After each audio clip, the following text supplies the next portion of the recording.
Namaskar, we have today with us Padma Bhushan, Mallika Sarabhai, all the way from India in the Bay Area. Woohoo! We are so excited to see you here. Welcome to YoIndiaTV with me, Jasleen Khanuja.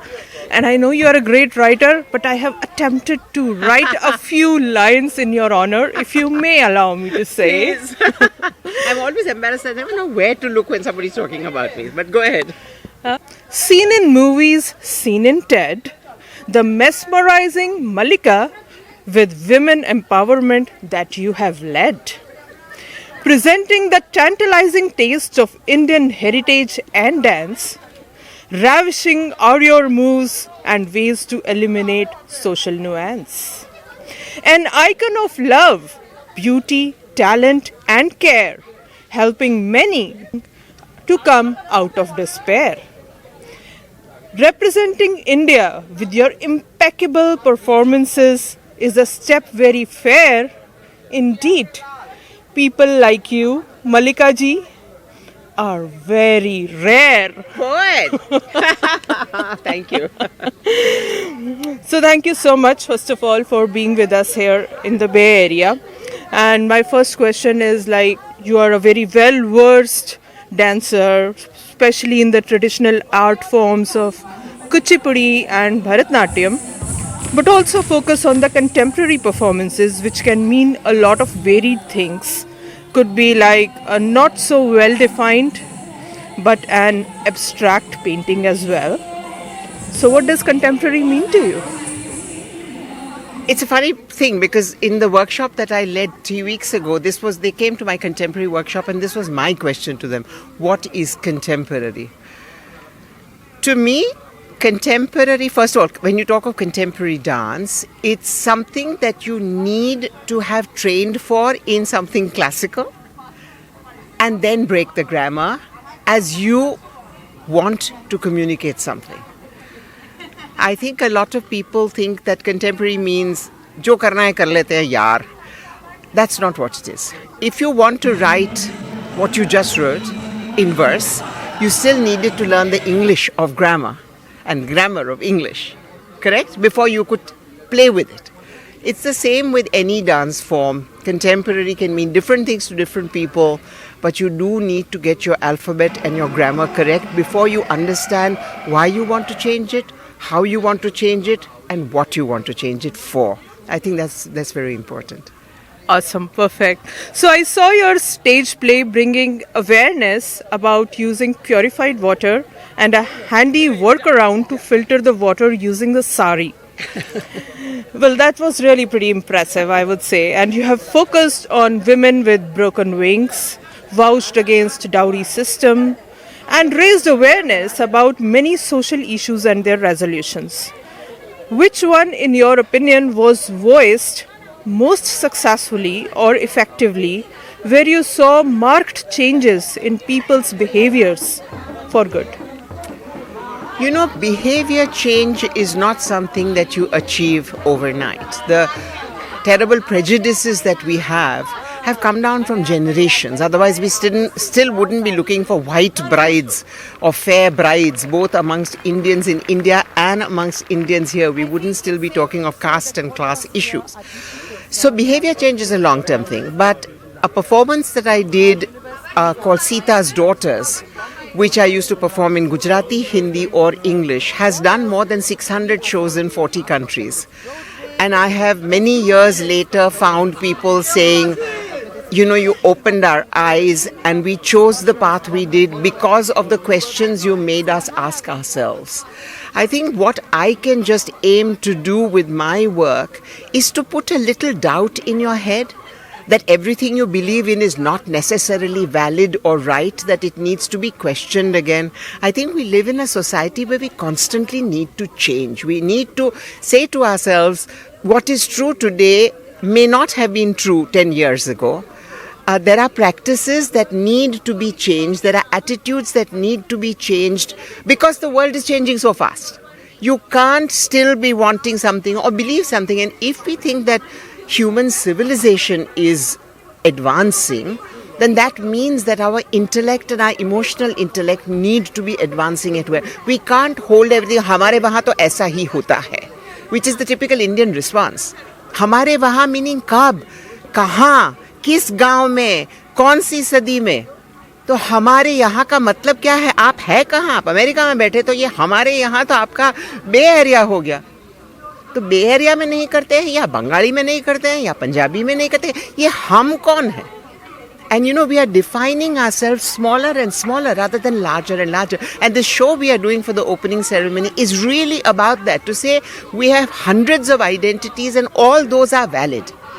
We have hundreds of different ways of saying I'm Indian, and all those are valid. It's not that somebody who looks like you is an Indian and nobody else, or somebody who looks like me is an Indian and nobody else, or if I speak Hindi, I'm an Indian. That's nonsense.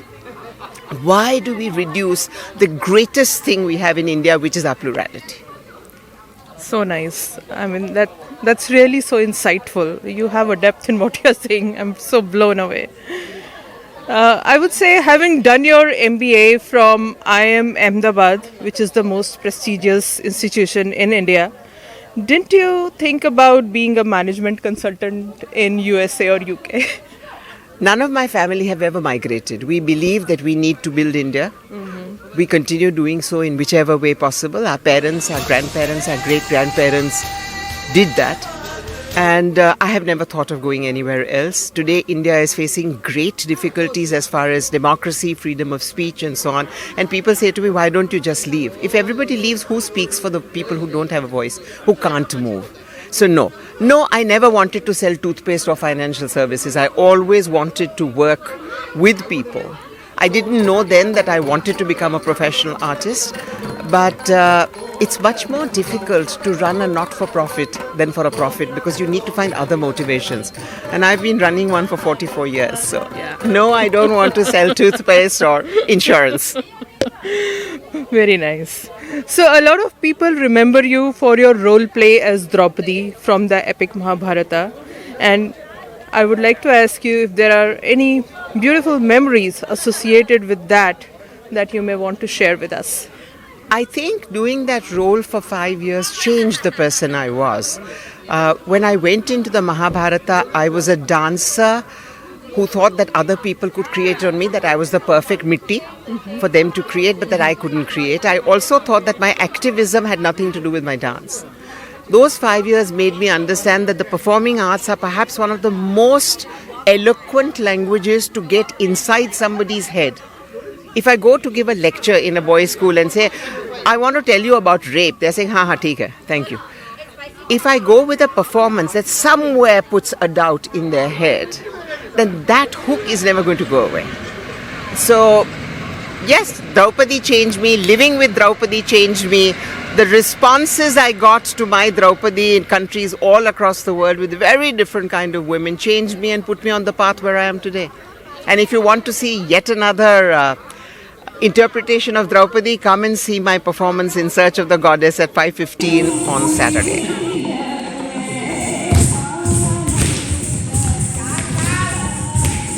So what inspires you as a writer?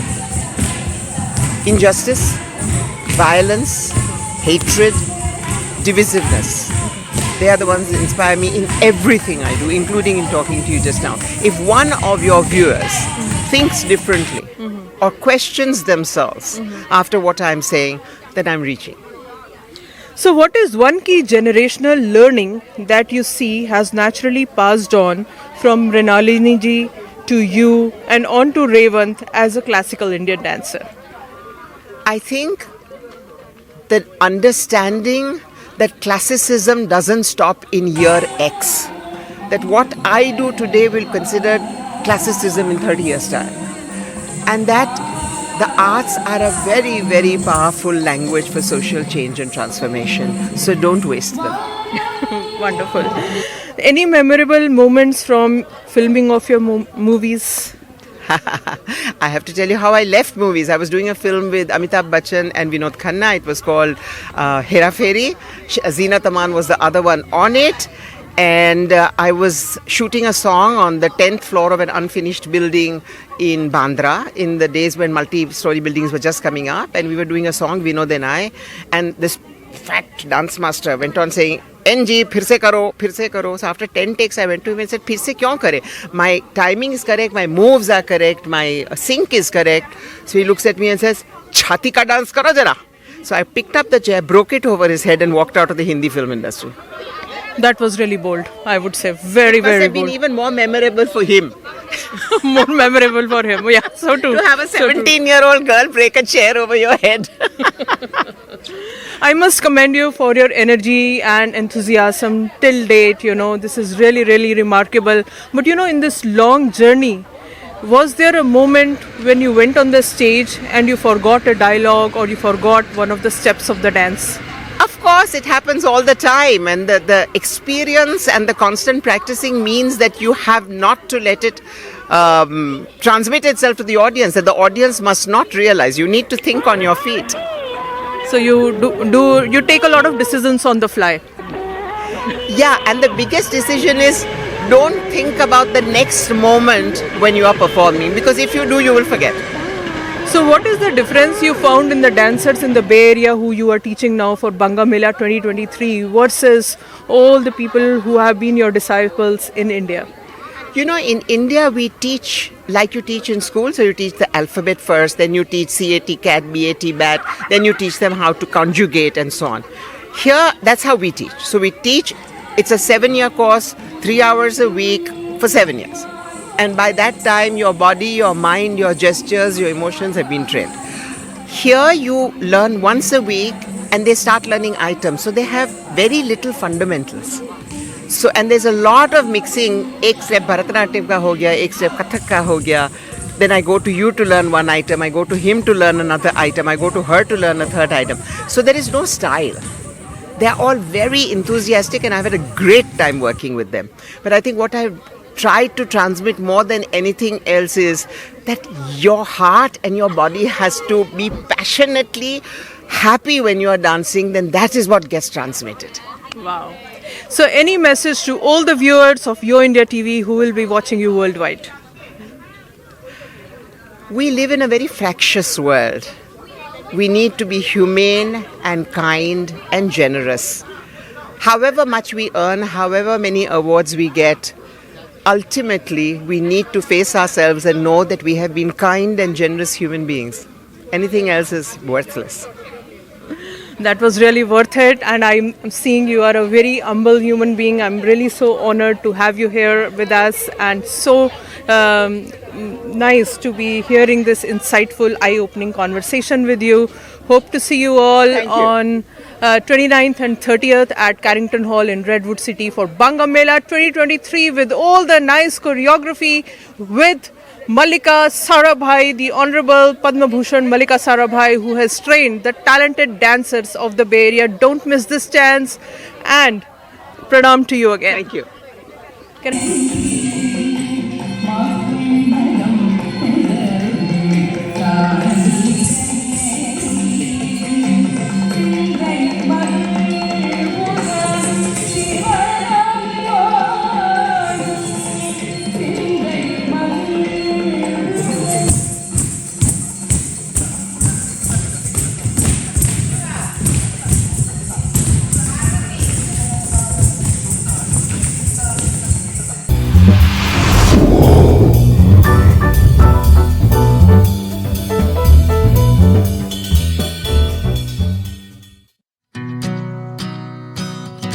Watch us on YoIndiaTV. So Dalia, this is a great show. I just witnessed some performances with Mallika ji, Bharatnatyam and the Gobi. Very beautiful, very different kind of dances as well. So what was your key learning from Mallika ji? Actually, what happened was Mallika ji is, she's Padma Bhushan Mallika ji. So Padma Bhushan. So actually, all of us actually got the opportunity to learn from her, right? Her style, and even certain folk dances which we've never done or seen before. So I think we all are very grateful for that. Any best moves that you want to talk about that you just learned from Mallika ji? I think every composition that she has done is so unique, and we are learning for every single piece that she has, choreographed for us. So is the dance workshop and rehearsals by Mallika ji really fun, or is it a little difficult for you guys? I think it's a combination of both. There is a lot to learn from her, and she has a standard that she expects us to maintain. But at the same time, yeah, it's a very fun and good learning experience. Yes. So, not everyone is so classically trained, and it might become a little difficult to pick up a dance moves at this point in life. Do you agree?